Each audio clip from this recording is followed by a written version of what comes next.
Nous avons eu cette année l'honneur de recevoir une Brésilienne, Teresa Poester, ainsi que Françoise Vallée. Je suis dans leur salle d'exposition actuellement. Elles ont fait un travail formidable à 4 mains. Il y a une vidéo en support et c'est excellent. Je suis très très fière qu'elles soient venues à Perros-Guirec sur ce festival. Il y a déjà quelque temps qu'on travaille ensemble à 4 mains. Et on a chacune notre travail personnel aussi. Moi, je m'appelle Teresa Poestre, je suis brésilienne. Françoise Vallée est française. Et on travaille comme ça, on travaille à 4 mains. Et on a décidé de montrer ce travail ici. On a montré d'ailleurs déjà à Charenton. Et bon, c'est une démarche qu'on aime bien faire, c'est un échange. Comment ça se passe alors, pratiquement?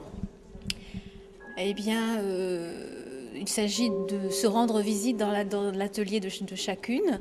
Et puis, on dessine à deux, l'une après l'autre, ou les deux ensemble sur le même support. On intervertit nos travaux. Là, en l'occurrence, ce sont des calques. Alors, soit on les superpose, ça dépend en fait, ça ne se calcule pas vraiment. Ça fonctionne sur le principe de l'échange. Donc, c'est assez... c'est pas réfléchi. Disons que le matériau de départ est le même, et puis il s'agit de dessiner en situation dans un jardin ou dans l'atelier de Pissarro où Teresa a eu la chance de travailler.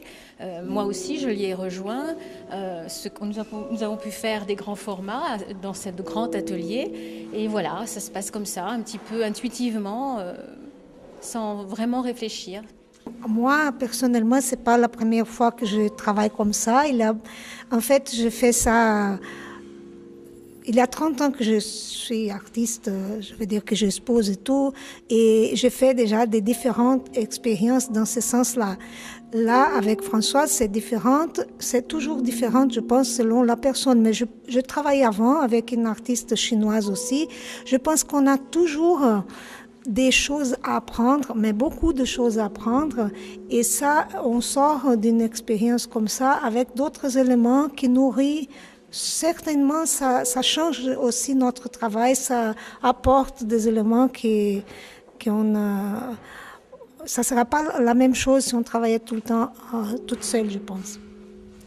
Et en ce qui me concerne, ça m'a ramené au dessin, que j'avais peut-être un peu mis de côté dans une pratique plutôt proche de la couture. Alors, même si je dessinais avec l'aiguille, le fil, là, j'ai retrouvé le crayon. Je pense que c'est une excellente opportunité. Je pense que je ne suis pas encore remise de ce qui s'est passé. J'attends que ça décante. Voilà. Alors, une grande feuille de papier dessin, de l'écriture, du graphisme, c'est quoi? Racontez-nous un peu cet univers qui est troublant quand même. Oui, c'est un peu ça l'écriture. Je pense que vous avez dit, parce que en fait, j'ai commencé par le dessin. Après, j'ai travaillé beaucoup sur la peinture, avec la peinture. Et maintenant, j'ai retrouvé les dessins il y a déjà quelques années.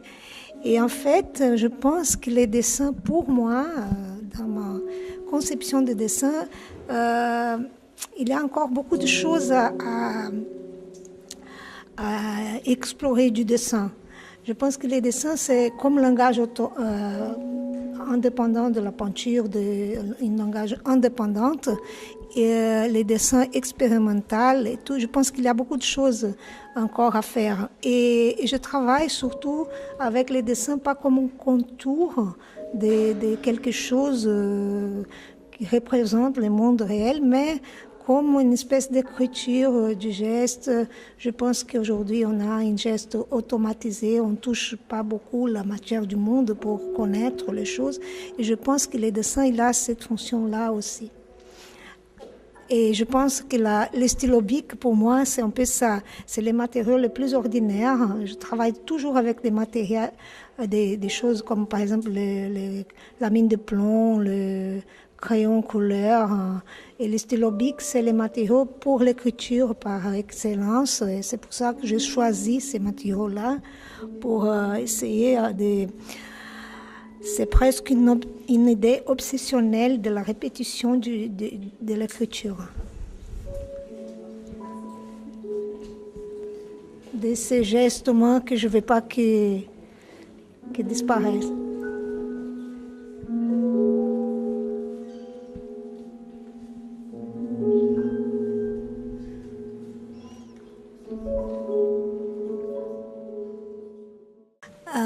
Ça, il s'agit d'une vidéo, mais c'est une vidéo que j'utilisais que l'appareil photographique.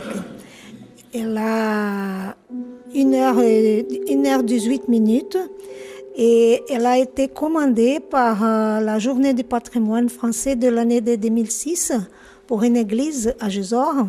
Ça veut dire que le pianiste qui m'a commandé, Aurélien Richard, il a joué sur place. Ils ont fait une grande installation sur cette église. Et maintenant, je la montre. La musique, elle est enregistrée par un pianiste anglais, et John Tiburi, et la musique a été faite par Morton Feldman. J'ai l'autorisation de sa veuve pour montrer la vidéo. Cette vidéo est faite avec plus de 700 images, des dessins et des photographies prises par moi à Éragny-sur-Epte, en Normandie, pendant plus de 10 ans. J'ai un site à l'internet qui c'est www.teresapoester, que c'est mon nom, .com.br de Brésil.